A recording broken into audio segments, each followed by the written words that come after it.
All right, I'm going to talk about JQuery selectors. So this is going to be a lot of information at you, and not really going to know what to do with it per se, but you're going to start to figure it out once we get to the projects.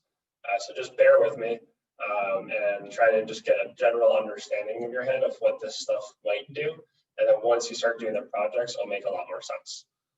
So again, JQuery selectors are a form in JQuery that basically lets you select HTML elements or things with certain CSS styles or classes. So I'll just go through these and try to talk a little bit about what each one of them does. So the first one is just the asterisk symbol. So what this will do is if you have this as your selector, if someone does the action, if the user does the action on any element within your file, in this example is click, it's going to run a program called color switcher. So it's probably not that often that you're going to use the asterisk, just because it's not very often that you want all elements to do something, but it's there if you need it. The next thing you can do is for a specific element, you can use that to trigger an action. So you could say an H2, which is an HTML element, or a button, which is an HTML element. When that button, or when any button is clicked, it runs the function color switcher. So again, this probably won't make that much sense right now, but bear with me and it'll make more sense once you start doing the projects. Another thing you can do is for each HTML element, you can have a specific ID. Now this one's super helpful because let's say you have a button on your site and the button, submit profile. If you put in a submit profile ID into the HTML, then you can have the user click that button and it'll do one specific function that you call within here. So in this example, it just shows if the big box HTML element ID is clicked, run the function color switcher. So we'll talk a little bit more about methods in the next few slides. But again, so far what we've talked about is you can select HTML elements, either all of them at the same time with the asterisks. You can select them element by element with all H2s or all buttons, or you can be very, very specific and use a specific ID. So the ID one's probably the most useful. The next one I'll talk about is class. This one is, if you, instead of using an ID, you use a class in your HTML. And again, IDs are used for one HTML element, and they're not supposed to be used twice. Whereas a class you can use in many different parts. So for example, you can have a class important, and whenever someone clicks on anything important, it could be a button or it could be an H2 element, whatever it may be, it runs the function color switcher. The rest of these are a little bit more complicated and specific. I kind of just put that in here for having a complete list of all of the selectors. Realistically, you're probably not going to use them that much. So feel free to take a look if you like. But again, they're probably not going to be that useful. The most useful one by far is the ID selector, because this will allow you to do something very specific when a specific button is clicked. So just remember the ID one here. That's definitely the most important. All right, so the methods are also pretty vast. There's a lot. You can also go on to JQuery's documentation to find out more, or you can just Google search for more. One helpful thing to do is if you want to try to do something, you can just type into Google JQuery and then type in whatever it is that you want to do. Usually someone else has already thought of that question and you'll find some good answers.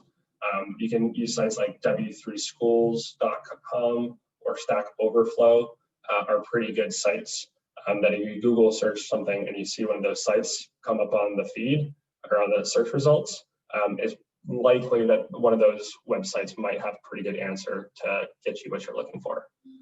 Here are some of the most commonly used jQuery methods though.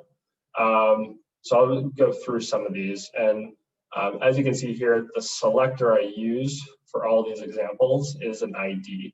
Again, because the ID one is probably going to be the most useful. So the first one here is just the dot change.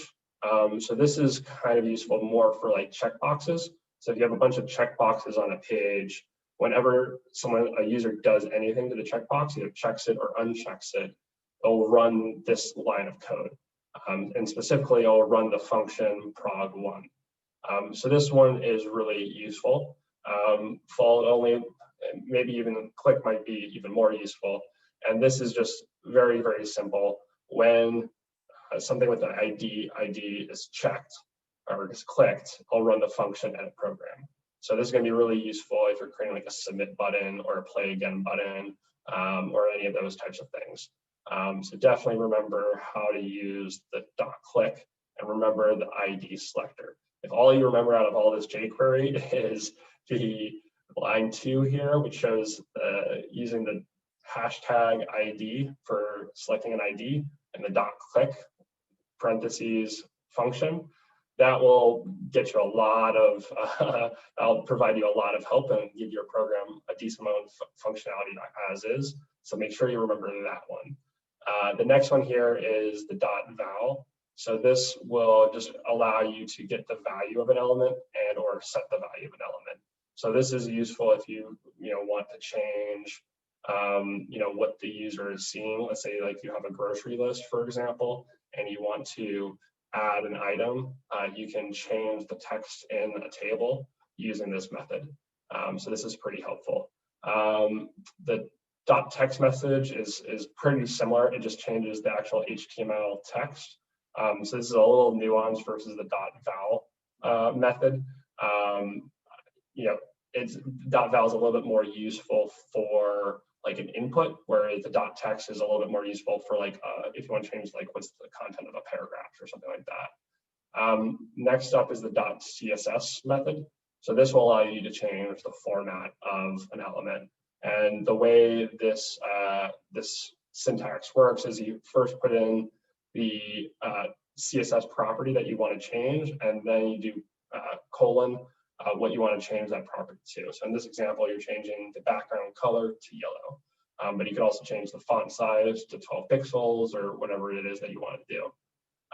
The next one here is the .attr parentheses, and this will allow you to change attributes of a particular element. Specifically, in this example, you can add a class of important to it. So there's different ways to do this, but this is just another way to change the actual HTML code. A .append method is also really helpful. So this will allow you to, let's say you're making like a checkbox list or you're making your grocery list again. This will allow you to actually add HTML code to the website. So let's say you have 3 choices. You can literally have someone click a button, get the value using the .val method of whatever it is that the user submitted, and then add that line to the actual web page.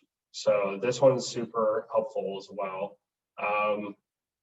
The next .append method will allow you to put in, if you see there's the little $sign, and then there's the curly brackets, and then myvar is a variable. So what this will allow you to do is use a variable in JavaScript, in this example called myvar, and it'll allow you to dynamically add it to the .append. And one important thing to note here is this is a double quotation, and this is not actually a single quotation.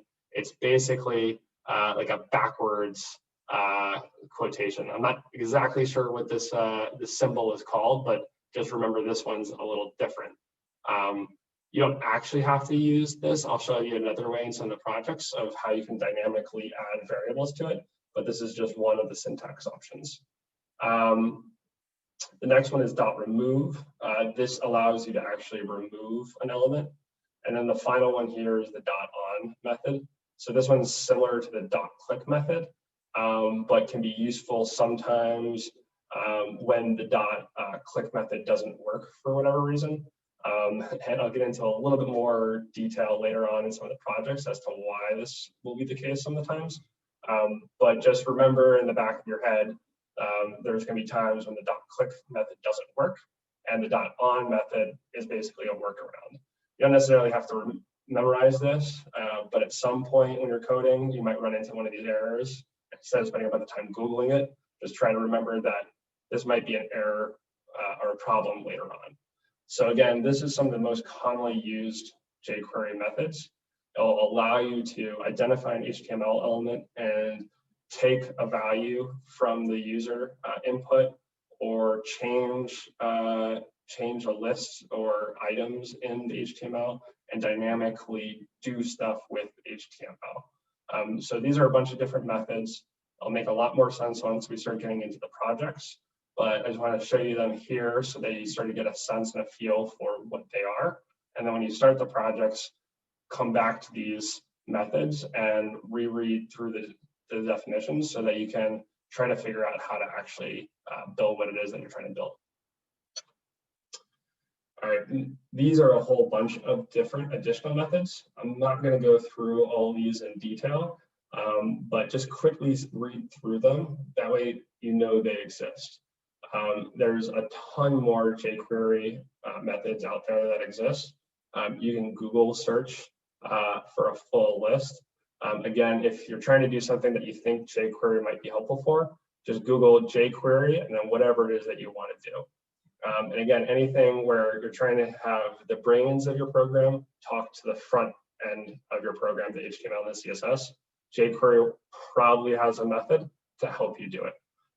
So if you're ever feeling frustrated and trying to figure out how to do something, just Google it. It'll be really helpful.